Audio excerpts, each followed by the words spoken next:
Hi guys, welcome to the beauty school. My name's Candice. This video we're going to cover a bit of pre-made and ProMade fans, something that's quite new to the industry and it's definitely developed over the years in terms of quality, and I'm finding a lot of lash techs are resorting to working with pre-made and ProMade fans. It does make life a little bit easier, a little bit quicker, and ultimately you can get more clients in because you're working faster.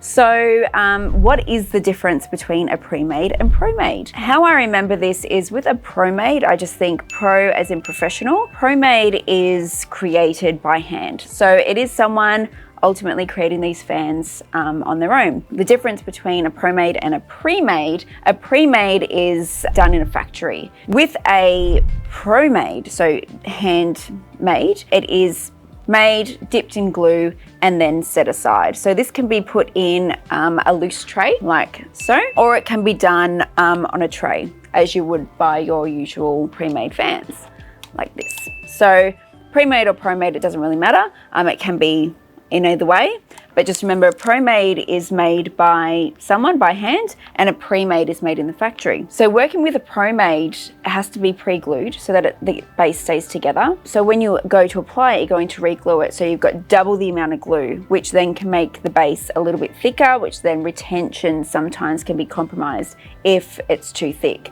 The good thing is about a ProMade is that the base can be more pointed than that of a pre-made. So you've got a bit more of a finer base. So you're not going to get that clumpiness in terms of a square or pointy base. A pre-made one is, the negative is that it's made in the factory. Sometimes you can get more of a bulky base. The good thing about a pre-made is that it is structured in that the base is together because of heat. So it's not pre-glued. So it's only been glued once before you put it on the lash. The other things you've got to factor in is if you want a short stem or a long stem. So when you're first starting out using pre-made or ProMade fans, I would suggest using a long stem because you might find it hard to get it to the base of the natural lash, being that it feels a bit more structured. Sometimes it can feel a little bit more thicker. It's quite hard to sort of wedge it in. So start with a long stem, which will give the lashes maybe a little bit more of a natural look, and then work your way to a short stem. So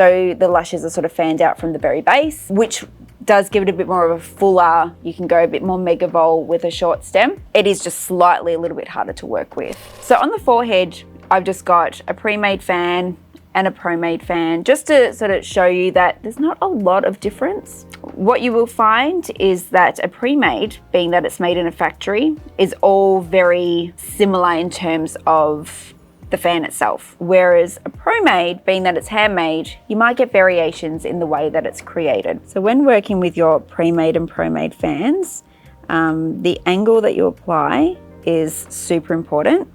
So the fan itself is a little bit more rigid than a handmade fan. So you want to make sure you come in on an angle where the base attaches first and that you go up and down the lash just to attach it a little bit more securely. If you're having issues with pre-made or ProMade fans, it's probably because of this step. If you're finding that the bases are lifting, the client's having no retention, or that they're getting discomfort because it's that lifted base is sort of irritating the skin, it's at this point that you need to adjust what you're doing.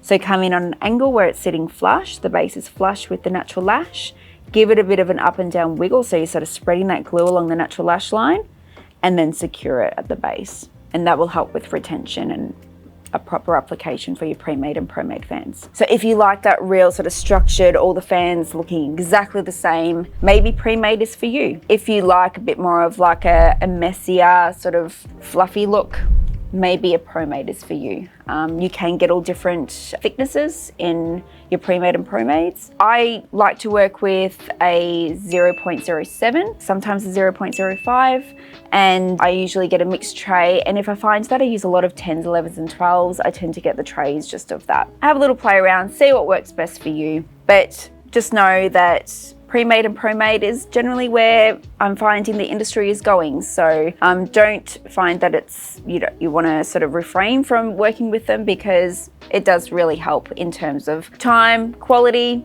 and it helps with also your own body and how it's feeling. You're not there forever lashing because it's just cutting down that time slightly. There's nothing wrong with working with PreMade and ProMade fans. When you are starting out, I highly suggest that you master creating your own fans, because there is going to come times when you run out of your PreMade and ProMade fans and you've got to make them on the whim. So make sure you master that first, then resort to working with your PreMade ProMade. Find some good quality lashes, brands that you like to work with, and incorporate that into your lashing, because you'll find that time really goes a lot quicker and you're not there forever trying to create these fans. So have a little play around, see what you think. If you enjoyed this video, make sure you press that like button, you press that notification button as well, you subscribe, and please, any comments, questions, we're always here to help and we love your feedback. So thank you for watching. See ya.